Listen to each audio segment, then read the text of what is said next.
Hey, welcome to Hindsight the Podcast. I'm your host, Lee Jones, and I'm thrilled to embark on this journey of exploration with you.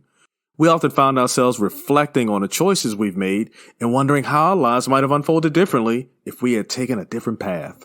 Here's the beauty of hindsight. It gives us a chance to gain wisdom and learn from our past decisions. Look, this podcast is a platform to dig deep into those pivotal moments and uncover the invaluable lessons hidden within. Look, I'm Lee Jones, your host, and I couldn't be more excited to have you on board. So let's dive right in and explore the fascinating realm of decisions on Hindsight the Podcast. When you look back in hindsight, everything is 20/20. In hindsight, you make mistakes, we're learning from it. In hindsight, shaping yesterday and your tomorrow. In hindsight, it's so much clearer now. This is Hindsight the Podcast, and introducing your host, Lee Jones. Hey, welcome to Hindsight the Podcast. I'm your host, Lee Jones.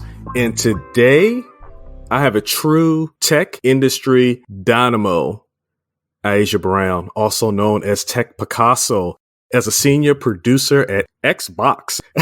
She's a creative visionary who seamlessly blends innovation and leadership.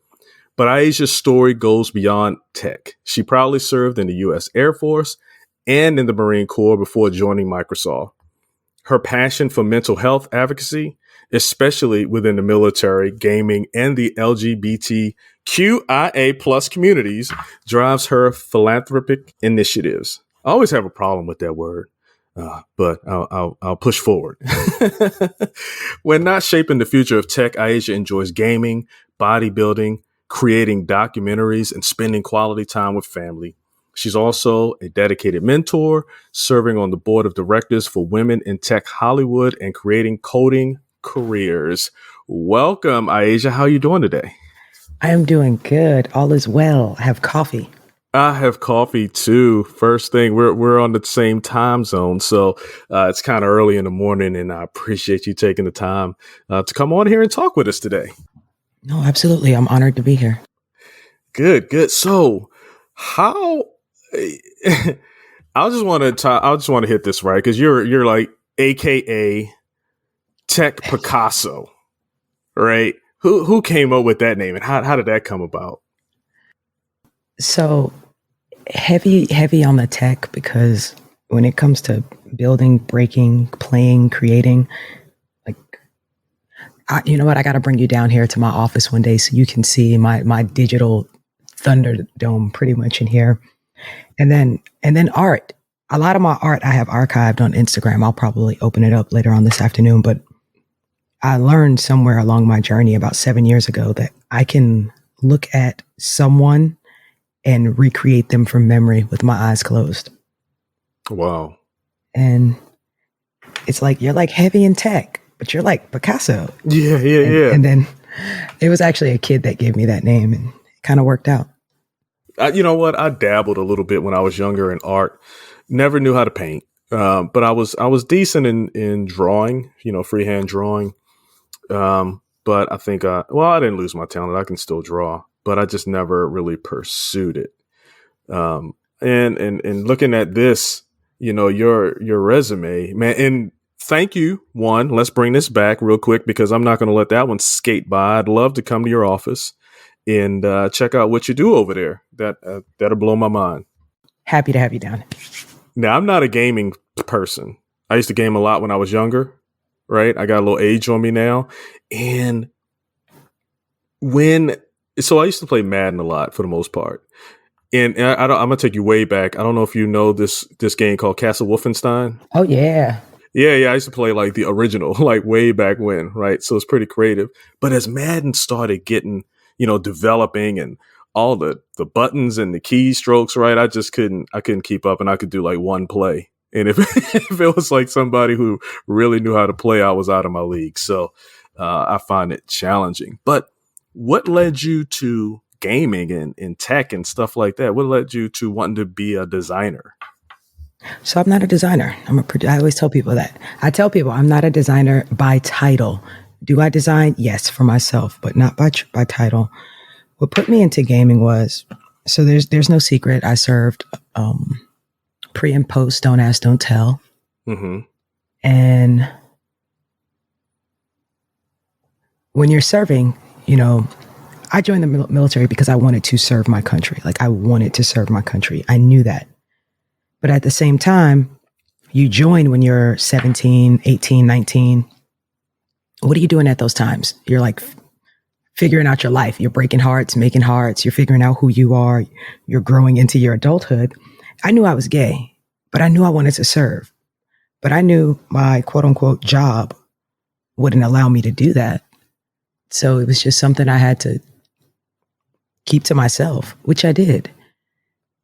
But what I learned was while everyone else was on deployments, on Skype calls and talking to their loved ones, I could be on my game on a headset talking to an avatar and nobody would have to know. Like I could just exist in that space. So gaming really became my safe space. And there was a lot of things that happened along my journey to where it always came back to gaming being my safe space. I'll tell you what, I remember Don't Ask, Don't Tell. And what's crazy about it, I was in the Army and, every service, doesn't really matter, has, gay individuals, LGBTQ, all. I don't think back then, It's like transgender. LGBT. Transgender and stuff was really a thing, right? Maybe it was, but it's really prevalent now. But the point is, I remember those times. And I remember having friends who were secretly hiding that, right? And as a unit, we knew. I was in an MP unit. I don't want to name names. But we knew because the bottom line was, do they have my back? Right? Will they be able to do what they need to do, their job? And that's really what cared because, me personally, all that other stuff was their business, right? And I'd support them in anything, just like they support me in the things that I wanted to do, right? And that's just how we existed. So I thought it was crazy how that all played out. And you've seen a lot of people's lives get upended because, during that time, being put out the military or whatever the case may be. And I just wonder, yours, you kind of retreated into your gaming, which is a good escape, right? But how did you feel during that time? So make no mistake, it wasn't a retreat. It's where I could go. It's where I could go. So I tell this story sometimes, but I was in the Marine Corps at the time, but I was still dating one of my airmen that I served with. And she, being a preacher's child, what comes with that you don't want to disappoint your parents. But I was on deployment with the Navy, and I'm not sure if you've ever been on ship. There's something called River City. River City is when all of the communications go, you're not allowed to connect out. No one can connect in. You're just handling the mission at sea. We were in River City for about 2 weeks, and this is in February of 2000. And it just turned 2011. And we're in River City for 2 weeks. I come back online, and we always play Final Fantasy together. So I get online, and my whole group's like, "Hey, iAsia, you good?" And I'm like, "I'm fine. Why? What's up? Let's game." They're like, "No, are you good?" I'm like, "I'm fine. What's up?" And then they're like, "She doesn't know." And I'm like, "I don't know what." And they tell me that this woman I love committed suicide while I was in River City. And because I'm gay and because our commands can't know, nobody told me, never got a Red Cross message. I can't tell the people who I'm working with how I feel.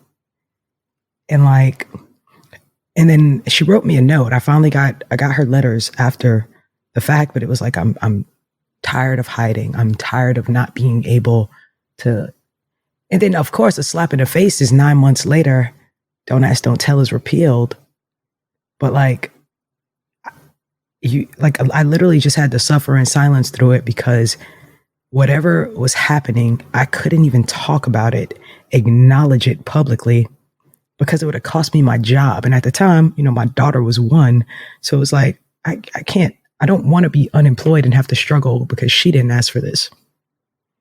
So it was just when I say like that was the community, I was like, hey, talk to us. Like, we got you. Like, and that was the community that had me. Like, I could get up in the middle of the night and just have somebody there to talk to when the people around me, like your brothers and sisters can only do so much because, you know, this being in the military, everybody ain't your brother or sister. Oh no. We might all wear the same uniform, but we don't have the same morals. We don't have the same values. Yeah, I appreciate you sharing that. And I don't even know what to say because it's a feeling. It's an experience that many won't ever experience. But I do have a question, a little off topic. You're in the Marines. How long were you in the Marines? I did 12 years in the Marine Corps. How was it being a female in the Marine Corps? How was that? So it's interesting. I'm doing a doctoral program right now, and my dissertation topic is called None of the Heroes Were Black Girls. And it's going through a journey of my life, my experiences. Not so much, I'm looking at all the industries that I've had a pocket in. What I found very unique to just my story, I'm the only person that I know that can say this in the Marine Corps. From the time I got to recruit training, literally, actually, yeah, because I had Robin. The first time I got to boot camp until I actually really started having adversity in my career. Every rank, every cycle, I always had strong Black female leadership in my chain. And when I lost that, I became a target because I was told I got promoted too fast. I got told, you know, women don't belong here. Even, mind you, I'm outperforming my peers by a long shot. You know, but it's distinctively different. I joined the Marine Corps because the Marine Corps was the branch that you could get promoted based off yourself, you know, your merits, how you perform. And if I don't know anything else, I know I'm gonna show up and show out. So I was like, that's the branch. Because I like being an airman, but I was still too close to New York. And 9/11 kind of took a number on me. So I had to work some things out. Came back into the Marine Corps better than before. And it was a beautiful experience. But I know that when you don't have leadership that looks like you, because it's a white male dominated branch, it plays a role because you're battling stereotypes, you're battling you're battling just aggression, period. Not even microaggressions. The aggression is just there. It's not even passive, it's active aggression. So I will say that although there are parts of it that I love, knowing now what I know, I would have did 4 years and kept it moving. Yeah. Wow. For me, you know, being a Black male, and I was in the Army, right? So you guys trash on the Army a lot of times, and I think we sling some terms at the Marines as well, right? But there's always that respect and that admiration for the things that you do and what the Army does, the Navy does, the Air Force does. But I do recall, you know, you go through it, and I had good leadership, but I did have, you know, it is predominantly white, right? But in the earlier years, I'm blessed because I did have some good white male leadership. They were really good.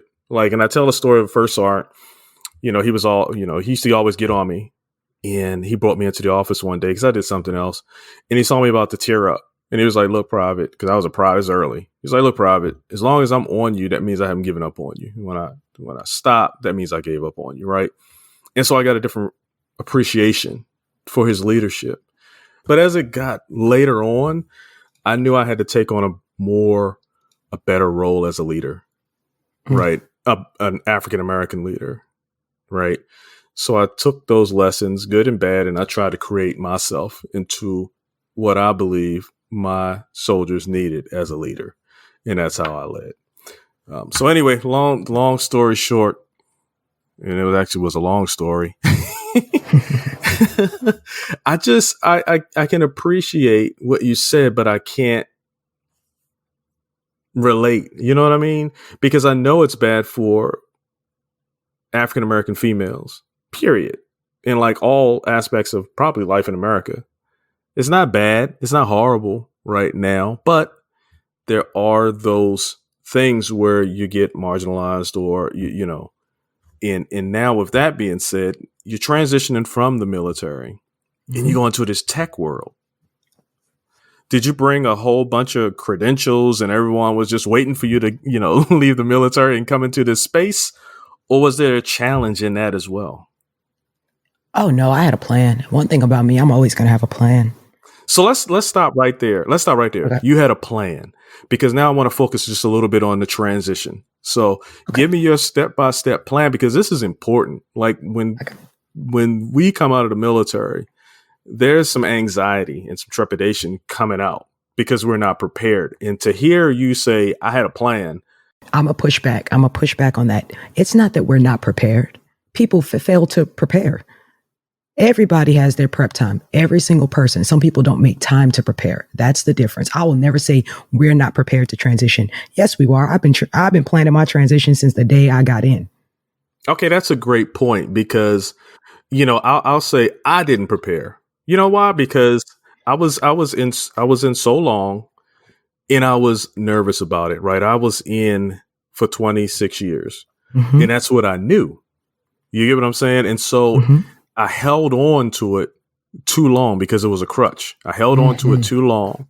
And when it came time, it's like, it's time to get out.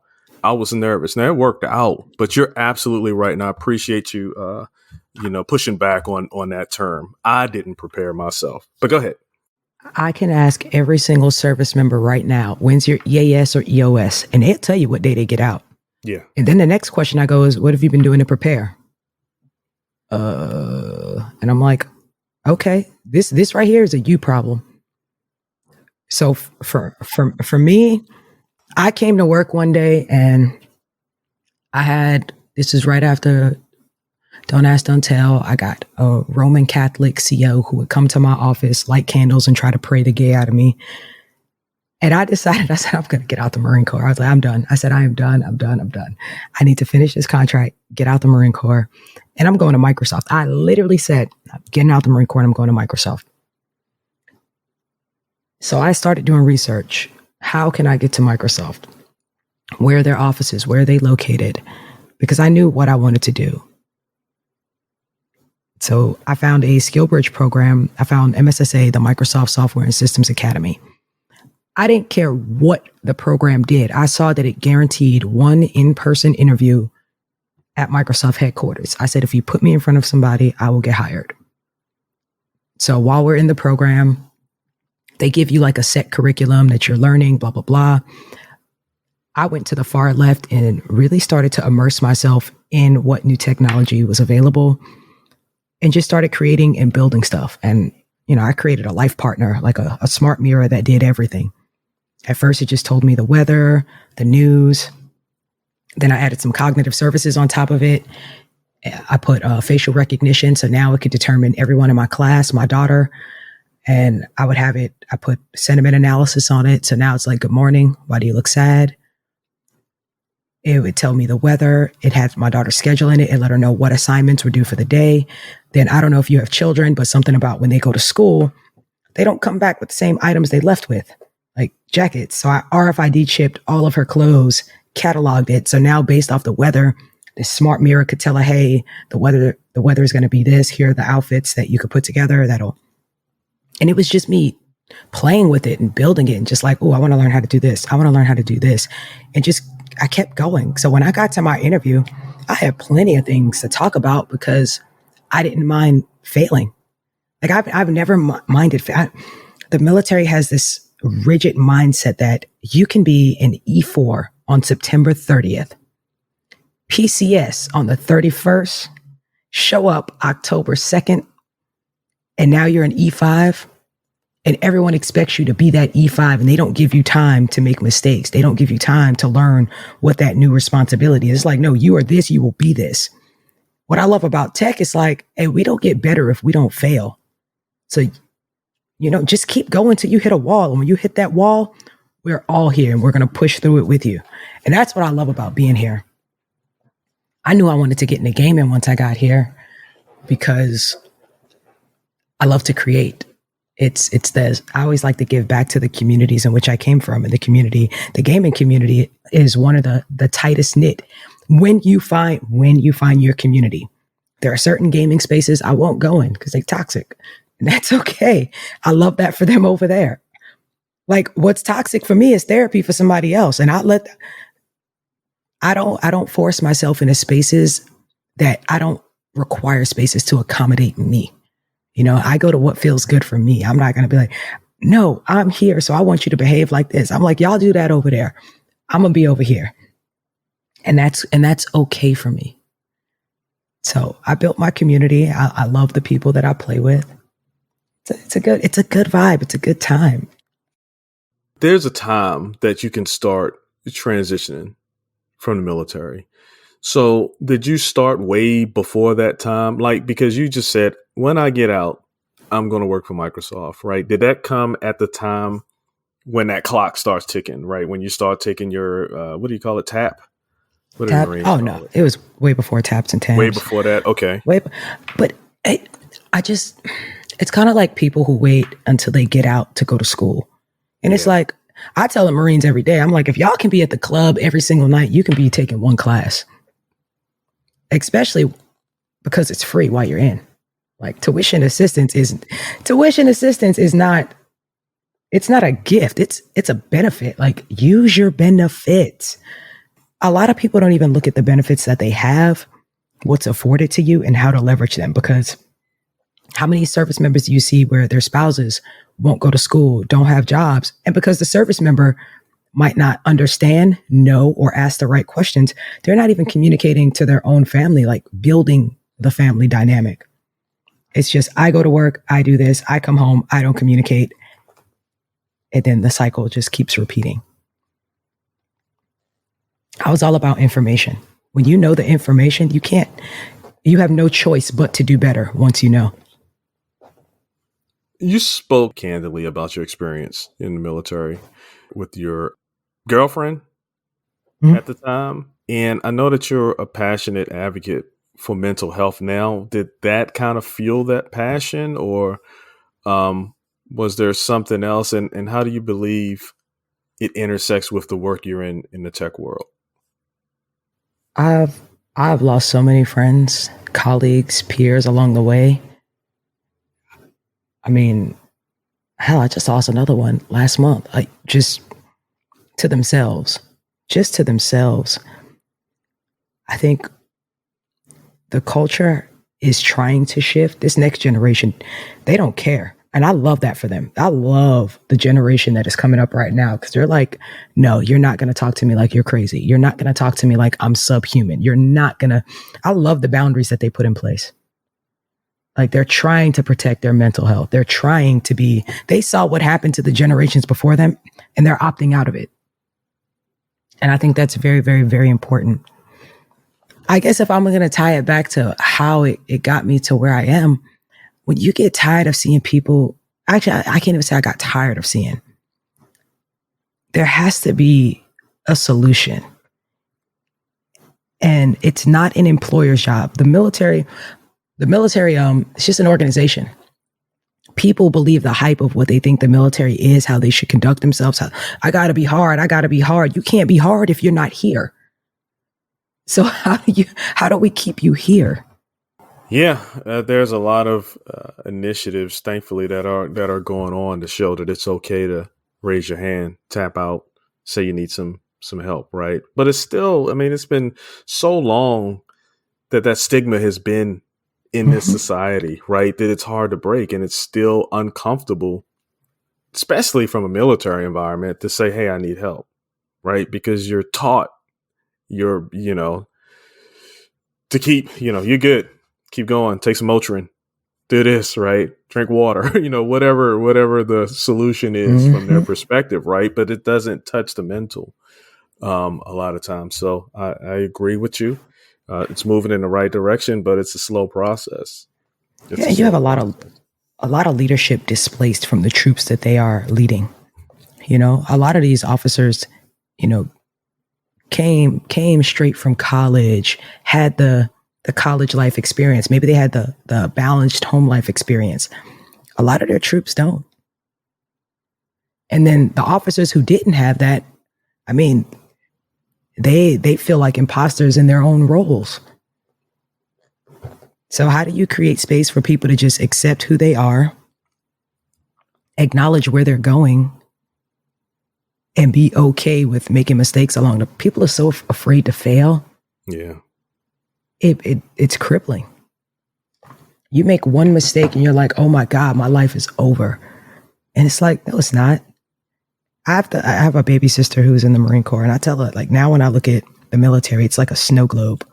Mm-hmm. It's just a snow globe. I said, and you enter the snow globe willingly. People go, oh, I'm going to the civilian war. I'm like, you were born here. This is your birthright.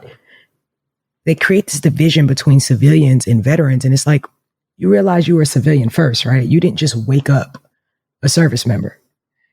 It's crazy to me.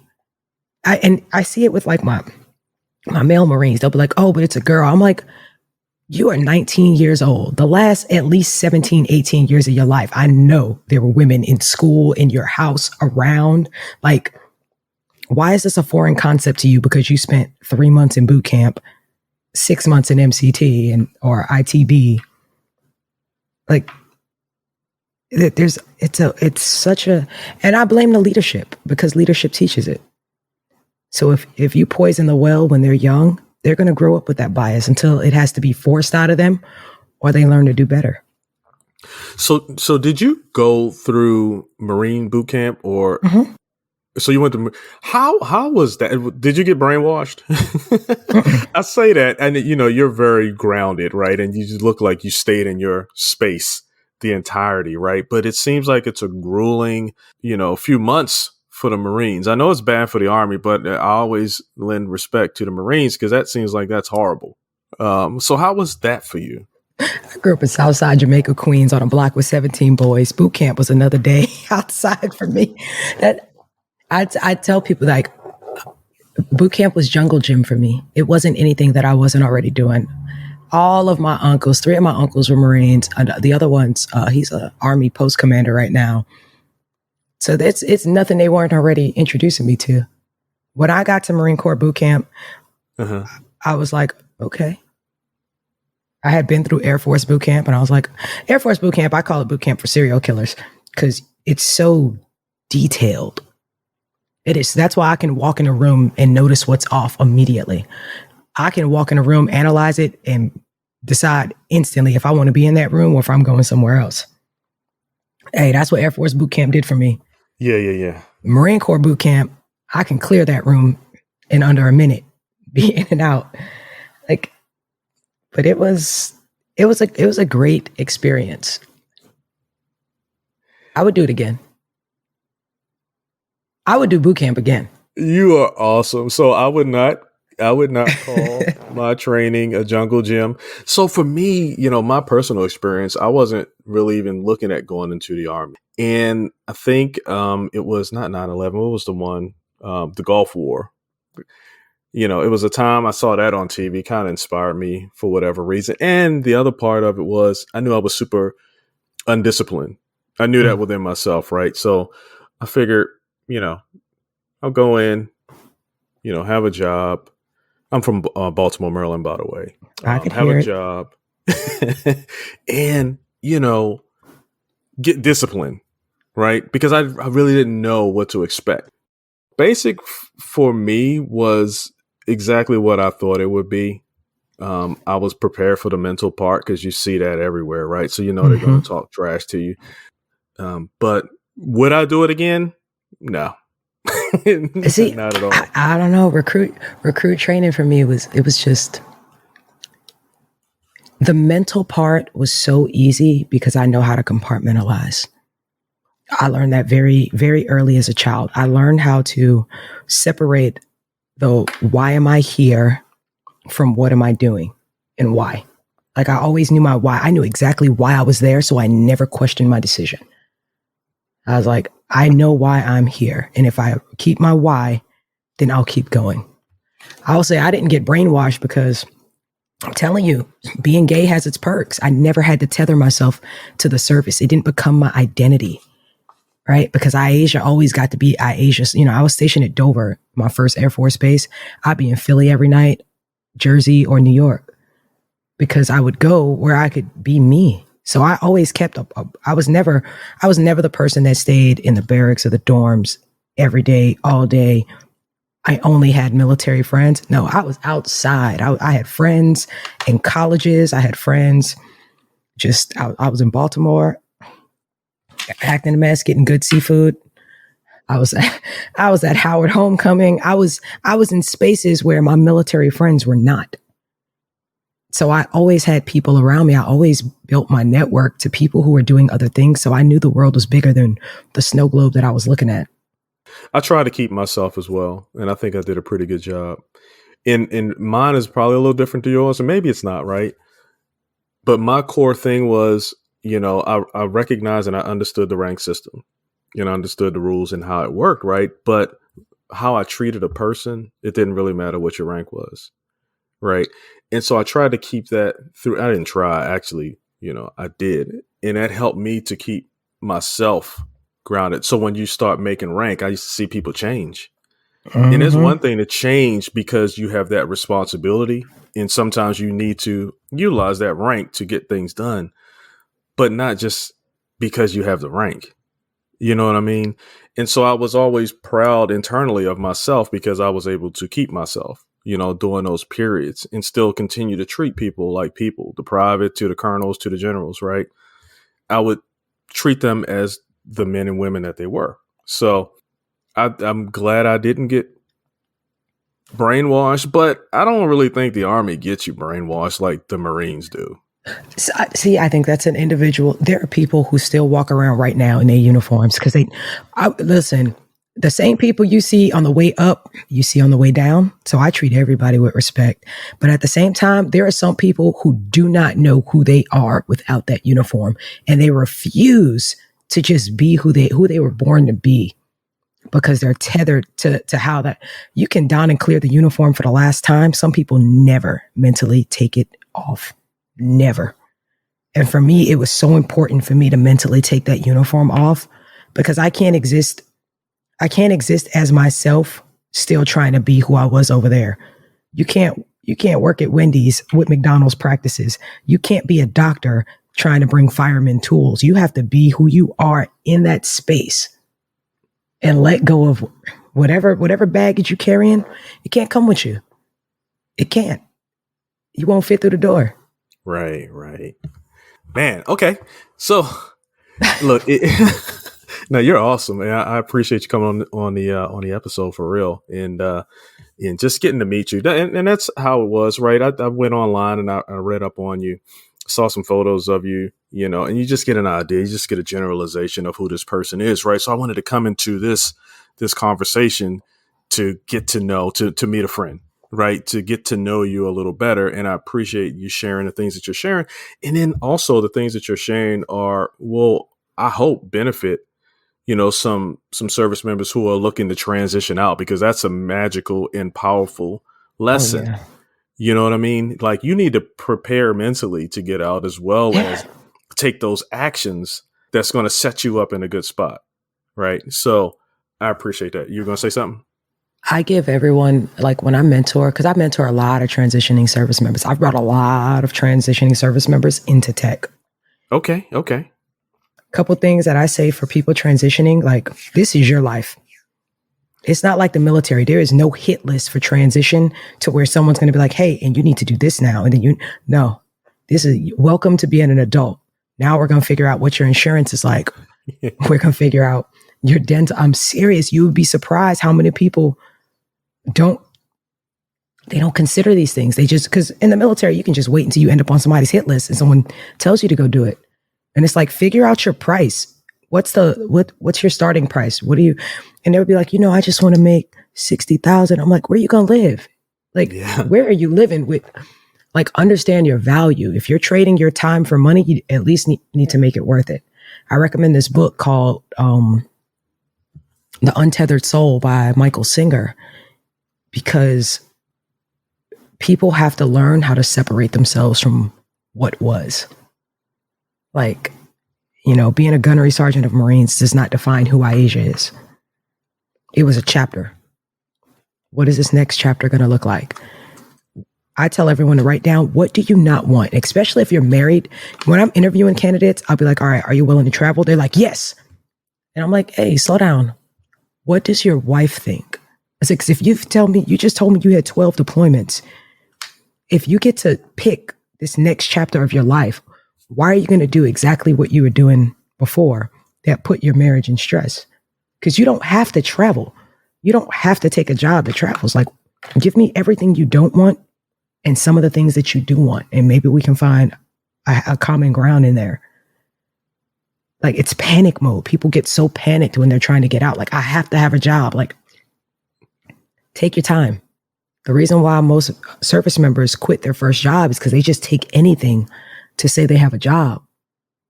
Vice actually do some vetting and teaching them how to vet an employer. I've walked out of plenty of interviews. And that's okay. Right. You ever sit down for an interview and it's like, if the vibe is off, if I can catch a microaggression, I'm like, oh, okay, I'm going to end this interview right now. Thank you for your time. You don't have to accept a job. What does creating your own job look like? What is creating your own? What are the steps? What are the resources? There's so many resources available to veterans. They just don't read the handbook. The VA gives you that handbook. I read that entire handbook, front page to last page. There's so many things out there. Do your disability. They're just simple. Oh, I don't have any money coming in. Did you file for disability? No. Why? Ego don't pay the bills. That is a topic that I still to this day am always encouraging service women and men to take advantage. And it's not even taking advantage. It's yours. You earned it. It's yours. I only did 4 years. Okay. And you were field artillery for 4 years. How's your hearing? People want to just suffer through it. It's a badge of honor. It is not okay because you're taking benefits away from your children at this point. Another bit of advice, the military provides that training, that transition assistance, but there are also other people who are betting on you to be successful in your transition. And if you do, like iAsia says, just know that your time is coming to an end. And what do you want to do at the end of that time, right? And just start focusing on those things that you need to do. That's something I didn't do because I really didn't know what I wanted to do. You know what I mean? I tell people that all the time. Some people like what you did in the military, your past does not define your future.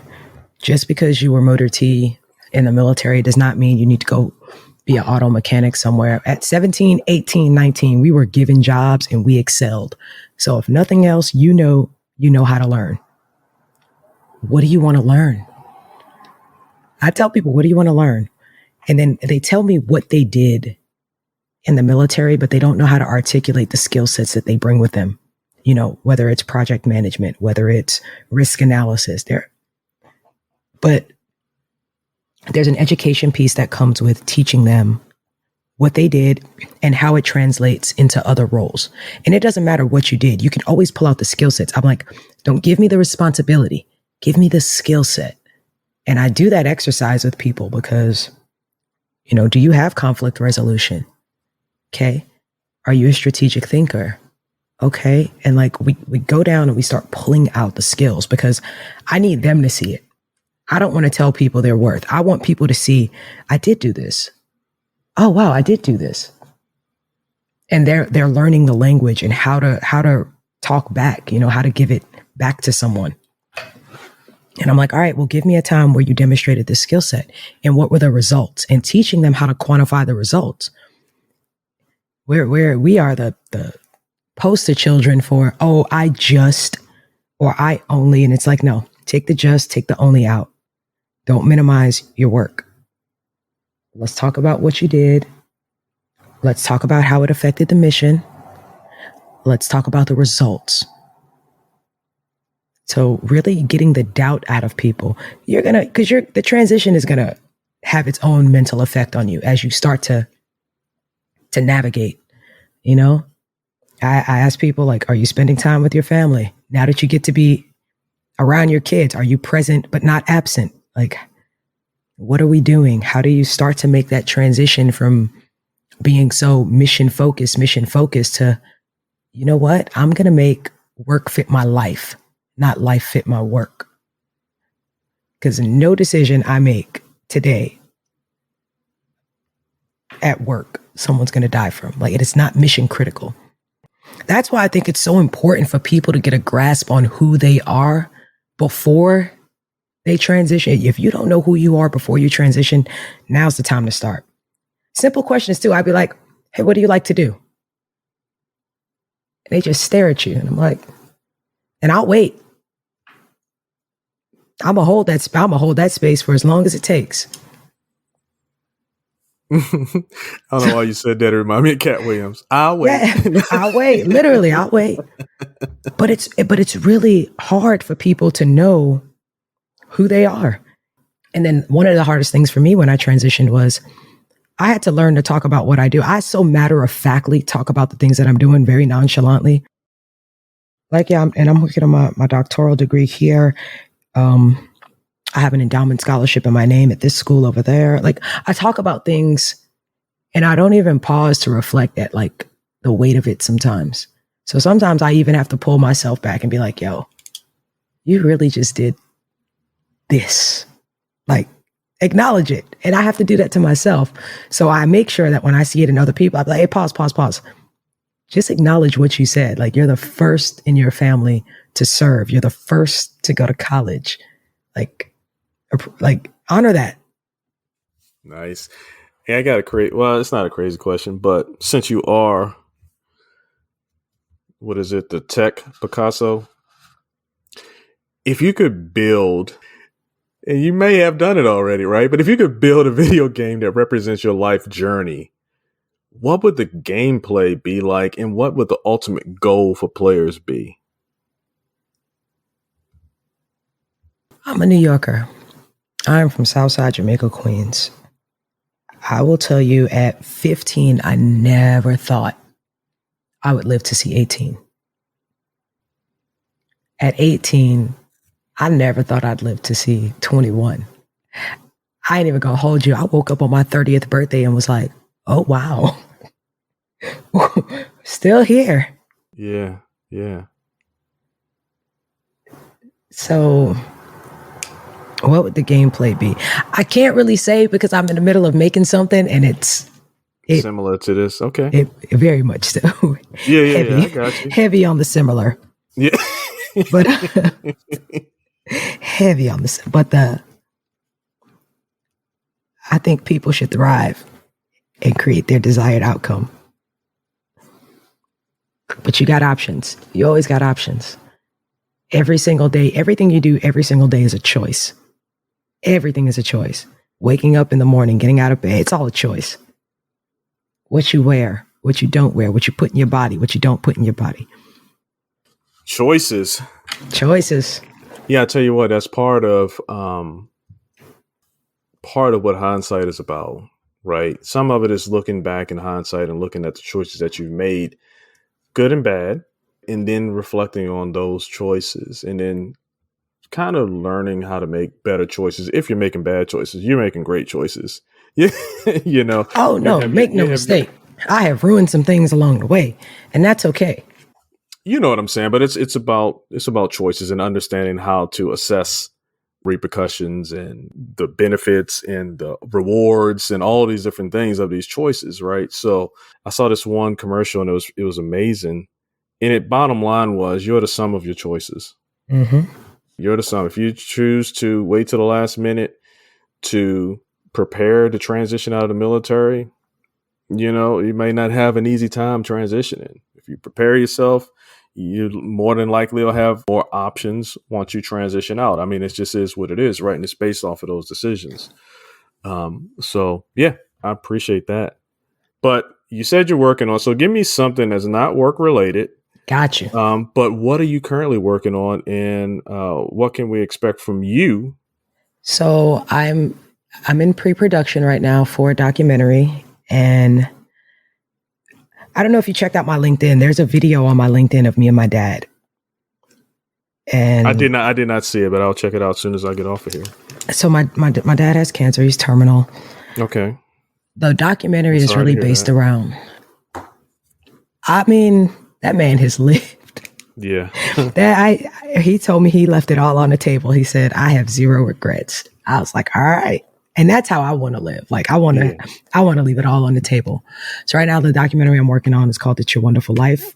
And it's going to be around end of life ceremonies for people who are in their terminal stages or their hospice stages, to where their families, their friends, their loved ones get to come together, essentially give them their flowers while they're alive, vice waiting for a funeral to talk to a box. So I've been working on that, and I've been going around the world just seeing how different tribes honor, their passing, and just, it has been an amazing journey, just learning and being welcomed and being able to just, not only am I on that journey for myself and my family, but seeing how other people bring that honor and bring that love forward is just, it's been amazing. So I'm working on that.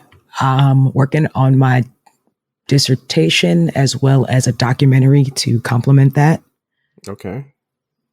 I'm working on bringing a Women in Gaming conference to California next year. Oh, really? Okay. That's awesome. And I'm working on my book. My book will be out May 21st next year. Oh, wow.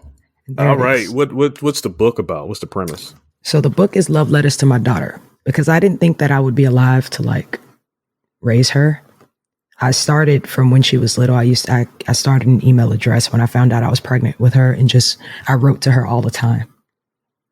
Just wrote to her all the time. And now that she's 14 and just this amazing person, I don't know how I got so blessed, but just an amazing human. It's all the things that I've learned in hindsight, really. When I look at the world in its totality from where I'm at today, what are the things that I want her to know and be prepared for in case I'm not there, Definitely looking forward to that. I gotta ask a sneak preview question. Let's go. You're gonna be talking at the MIC, the Military Influencer Conference, this year in Las Vegas. Yes. And you got a taste of what you're going to be talking about. A little bit. Give me a little bit, just a tiny bit. I'm gonna be there. I'm like, you just spent 40 minutes with me, 53 minutes with me. You already know. I'm heavy in depth about untethering and what does it look like to truly honor your service, but you got to honor yourself first. That's a powerful message. That's a powerful message that I believe needs to go out there. Right. And it's difficult. I was, because I'm still in the, we're in the Southern California area, and I'm around a lot of military people as well. And I just look at them and I'm like, man, that was me. I don't know what I'm trying to say, but my whole point is your identity is really tied to the military. And there's nothing wrong with that as long as you understand that that's not you. It's the longest temporary job you might have. The reason why I think it's so important for people to know who they are is because the military is very unpredictable. You can get into a fight and get kicked out. Anything can happen. You can get kicked out. You can be in the wrong relationship and get kicked out. So if a job defines you, if you can only see your worth through being in a job, you got to do some work, because you can still serve your country while not wearing the uniform. So just letting people know, nothing is the end of the world until it's the end of the world. Nothing is the end of the world until it is the end of the world. I don't know what else to say. Nothing is that detrimental. That's why I love this generation. They not answering a phone after 7 or after 6. Like, y'all don't pay this bill. I love this generation. Right. And I live right here. I can look at Camp Pendleton from my house. Listen, when I say I look at people and I just be like, right on. You see the young Marines and soldiers walking around in their cowboy boots, hats, and it's 99 degrees outside, and but I still love that they still have a bit of themselves in there, you know? I love that. They might look crazy, but hey, you get everything in California. Oh yeah. You get everything. And that's the beauty. That's the beauty of this place. They do not care. No, not at all. You know what I'm saying? You can be yourself here. I'll give that to California. So, Asia, how can the listeners stay updated on, you know, what you're doing, or even get involved in some projects that you're working on? Oh, I love to bring people along. I'm easy to find on LinkedIn or Instagram. I'm terrible on Facebook. I'm just terrible on Facebook. I leave my notifications off during the day. I check my LinkedIn regularly though, because I get so many messages during the day. So I try to make sure I respond to everybody. I can attest to that. Yeah, I did. I responded. I do respond. I do read my own messages. Yeah, I'm very, very, very easy. I'm very personable. Make no mistake though, like I don't disrespect people, but if you talk crazy, I just won't respond.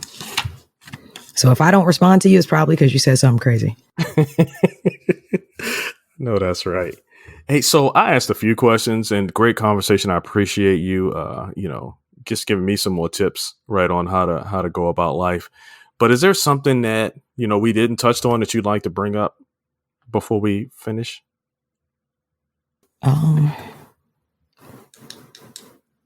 My word for the year, and you talked about it a little bit. My word for the year is discernment. And I think in every facet of my life, I'm reevaluating the people, the choices, who they are. Do they fit in my life? Why are they here? Why am I here? Why am I in this space? And if it doesn't make sense, don't do it. I'm honoring my no. I encourage other people to honor their no too, because that's how we get overwhelmed. That's how we get overworked. But I think discernment is it's the game changer. When you really understand who you are, where you are, and who's in the room with you, you start to move differently and you start to feel differently. So, and take care of your mental health. Like, this is not the 40s and the 30s. You're not shunned. That person at the front of the airport, of the airplane says it best. Like, you got to put your mask on before you try to assist other people. Yeah. So if your mask ain't on and sealed, like, do that first. Right. When you get your seal tight, you can step out and help somebody else. But this year, it's all about discernment and really making sure I'm grounded, my family's grounded, and helping as many people as I can who want to help themselves. iAsia, thank you so much for coming on the show. Your insights and experiences have, from my perspective, added immense value to the show, and I'm incredibly grateful for your willingness to share them. Your journey is not only inspiring, but I believe it's also a beacon of hope for those that are navigating their own paths. And once again, thank you for being a part of Hindsight the Podcast. And yeah. I want everybody to win. I want everybody to win. Positive. Yeah. And I know you will. And I know the people who you touch and inspire and look up to you will as well. And keep making a positive impact in the tech world. And I'm looking forward to hearing about the Women's Tech Conference that you're looking to do next year as well. So keep doing the good work. Right on. Well, thank you. Pleasure to meet you. Thanks for tuning in to Hindsight the Podcast. I hope you enjoyed this episode. I know I did. And don't forget to hit that subscribe button to stay updated on future episodes packed with inspiring stories. Before you go, leave me a message with your thoughts, feedback, or suggestions for future topics. And if you're loving what you hear, please take a moment to rate this episode. Your feedback helps me to grow and reach more listeners just like you. So remember, life's a journey. Stay tuned, stay curious, and keep gaining wisdom through the power of hindsight. Until next time. Oh, and don't forget, subscribe, leave a message, and rate this episode. When you look back in hindsight, everything is 20/20. In hindsight, we make mistakes, we're learning from it. In hindsight, yesterday.